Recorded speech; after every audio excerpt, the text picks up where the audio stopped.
الحمدللہ رب العالمین والصلاة والسلام علی رسولہ الکریم۔ حضرت جریر بن عبداللہ رضی اللہ عنہ سے روایت ہے، نبی صلی اللہ علیہ وسلم نے فرمایا، ہر مہینے 3 روزے رکھنا زمانے بھر کے روزوں کے برابر ہے، اور یہ ایام بیس 13، 14 اور 15 ہیں۔ معلوم ہوا کہ ہر مہینے 3 نفلی روزے رکھنے والا صاحب ایمان بندہ الحسنۃ بعشر امثالھا کے کریمانہ قانون کے حساب سے مہینے کے 30 دن یعنی ہمیشہ روزہ رکھنے کے ثواب کا مستحق ہوگا۔ دوسری بات یہ معلوم ہوئی کہ زیادہ بہتر یہ ہے کہ روزے 13ویں، 14ویں اور 15ویں کو رکھے جائیں۔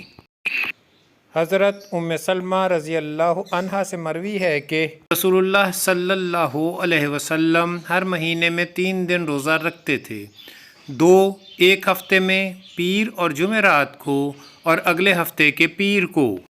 حضرت ابو ہریرہ رضی اللہ عنہ سے روایت ہے کہ نبی کریم صلی اللہ علیہ وسلم پیر اور جمعرات کا روزہ رکھا کرتے تھے۔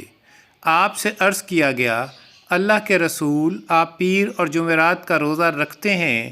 تو آپ صلی اللہ علیہ وسلم نے فرمایا، بے شک پیر اور جمعرات کے روز اللہ باہم قطع تعلق کرنے والے 2 آدمیوں کے سوا ہر مسلمان کو بخش دیتا ہے، اور وہ فرماتا ہے ان دونوں کو چھوڑ دو حتیٰ کہ وہ دونوں صلح کر لیں۔